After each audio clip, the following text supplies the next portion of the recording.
Future లో నేను ఎలా ఉండాలి, ప్రెసెంట్ లో నేను ఇలా బాధపడుతున్నాను, ఫ్యూచర్ లో నేను ఎలా ఉండాలి, నా కుటుంబాన్ని నేను ఎలా చూసుకోవాలి, నేను ఎలా చదవాలి, ఎలా సక్సెస్ అవ్వాలి, ఎలా డబ్బు సంపాదించాలి అనే ఆలోచనలతోనే ఉన్నాడు. అలా ఉన్న రమేష్ కు ఒక చిన్న సలహా ఇచ్చారు. మన ఊర్లో ఒక గొప్ప జ్ఞాని ఉన్నారు, ఆయన దగ్గరికి వెళ్ళు, నీకు మంచి సలహాలను ఇస్తాడు అని చెప్తే రమేష్ ఆయన దగ్గరకు వెళ్ళడానికి ప్రయత్నిస్తాడు. రమేష్ ఆయన దగ్గరికి వెళ్తే ఆ మహాజ్ఞాని ఇలా అంటాడు, నీకు ఒక చిన్న వర్క్ ఇస్తా, దాంట్లో నువ్వు సక్సెస్ అయితే నేను నీకు ఏం చేయాలో చెప్తా, దాన్ని నువ్వు సక్సెస్ చేస్తే ఖచ్చితంగా నీకు మంచి సలహాలు ఇస్తా, నీకు మనశ్శాంతి ఎలా వస్తుందో, ఎలా సక్సెస్ అవ్వాలో, ఎలా నీ ఫోకస్ లెవెల్స్ నేను పెంచాలో నేను చెప్తా.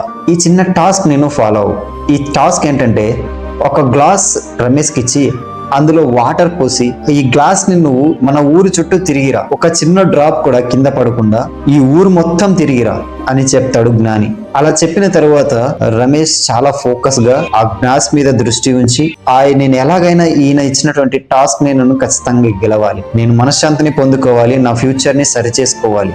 రమేష్ ఆ గ్రామం చుట్టూ తిరిగాడు, ఒక్క చిన్న డ్రాప్ కూడా కింద పడకుండా చివరికి ఆయన దగ్గరికి తీసుకొచ్చాడు. హలో అంకుల్, మీరు ఇచ్చిన టాస్క్ నేను కంప్లీట్ చేశాను, ఒక్క డ్రాప్ కూడా కింద పడకుండా తీసుకొచ్చాను చూడండి అంటే ఆ జ్ఞాని ఇలా అంటారు, ఇప్పుడు చెప్పు, నువ్వు ఒక చిన్న డ్రాప్ కూడా కిందకు పడకుండా నీ దృష్టి మొత్తం ఈ గ్లాస్ మీదనే ఉంచి సక్సెస్ఫుల్ గా తీసుకొచ్చావు. అలాగే నీ మనస్సాక్షి ఎలా ఉంది, నువ్వు దేని గురించి ఆలోచిస్తున్నావు? నీ మనసు అనేది ప్రెసెంట్ లో ఉన్నప్పుడు అక్కడ భయం అనేది అసలు ఉండదు. నీ మనసు ఎప్పుడైతే ఫ్యూచర్ గురించి ఆలోచిస్తుందో, ఫ్యూచర్ లో ఏం జరుగుతుందో అనే భయం ప్రెసెంట్ మీద ఇంపాక్ట్ పడుతుంది.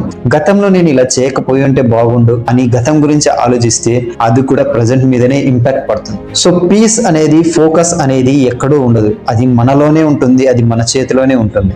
సక్సెస్ అనేది ఎవరి చేతిలోనూ ఎక్కడో దొరకదు, అది మనం వెతకాలి, అది ఎలా వెతికితే దొరుకుతుంది అనే ఆలోచన మనలో కలగాలి. మన ఫోకస్ అనేది ఎప్పుడు మనం చేసే పని మీద ప్రెజెన్స్ లో ఉంటే ఖచ్చితంగా మనం సక్సెస్ ని సాధిస్తాం. గతం గురించి ఆలోచించాం, ఫ్యూచర్ గురించి భయపడాం, గతం పోయింది, భవిష్యత్తు ఇంకా రాలేదు, మన దగ్గర ఉన్నది ఈ క్షణం మాత్రమే. మరి ఈ క్షణంలో నువ్వు ఉన్నావా లేక గతంలో ఉన్నావా, నువ్వే ఆలోచించు అని జ్ఞాని చెప్పాడు. అలా చెప్పిన తర్వాత అవును నిజమే కదా అని రమేష్ అనుకున్నాడు.